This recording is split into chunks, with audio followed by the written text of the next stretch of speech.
Captain Shubman Gill আর লোকেশ রাহুলের দুর্দান্ত century চেয়ে ভাই প্রথম দিন শেষে আসলে বলতে গেলেন আফগানিস্তান এক প্রকার ছিটকে গিয়েছে। ভারতের সংগ্রহ 3 উইকেট হারিয়ে 368 রান, 2 ব্যাটসম্যান করেছেন সেঞ্চুরি, আর একজন 50 করে অপরাজিত তুলেছেন, আরেকজন 81 করে আউট হয়ে গেছেন।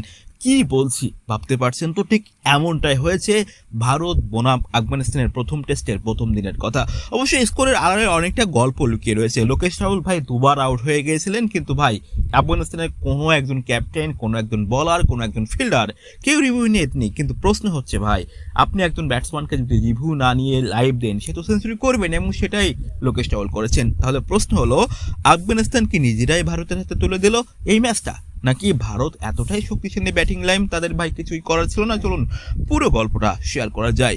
নিউ চণ্ডীগড়ে টসে জিতে ব্যাট করার সিদ্ধান্ত নিয়েছিলেন ভারতীয় কাপ্তান শুভমান গিল।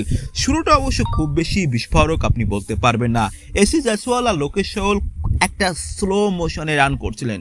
একটা সময় জয়সওয়াল ভুল করলেন, 24 রানের মাথায় তিনি আফগানিস্তানের আউট দিয়ে যান, উইকেট দিয়ে যান। আফগানিস্তান একটু আশা দেখছিলেন, কিন্তু এর পরবর্তীতে কি হয়, এরপর সেই ভুলের মহত্বঘণ্টা আসে।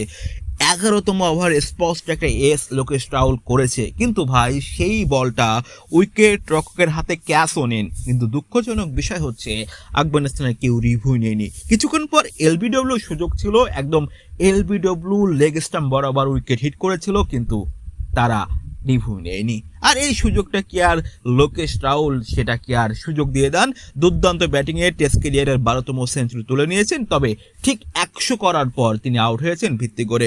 এরপর কেজে আছেন সাই সুদর্শন, দুর্দান্ত ব্যাট করেছেন, ভারতীয় ভবিষ্যৎ ক্রিকেটের অন্যতম সুপারস্টার বলতে পারেন। তবে তিনি সেঞ্চুরি করতে পারেননি, 81 রানে আউট হয়েছেন এই তরুণ ব্যাটার। তবে দিনের আরও একটা সেঞ্চুরি এসেছে ভারতীয় ক্যাপ্টেন শুভমান গিল। দুর্দান্ত একটা সেঞ্চুরি করেছেন, কেরিয়ারের 11তম টেস্ট সেঞ্চুরি করেছেন।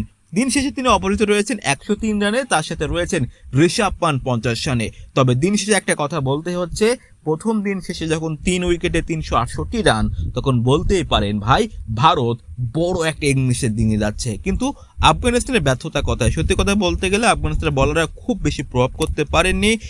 এত সুযোগ পেয়েছে, এগুলো কাজেও লাগাতে পারেননি।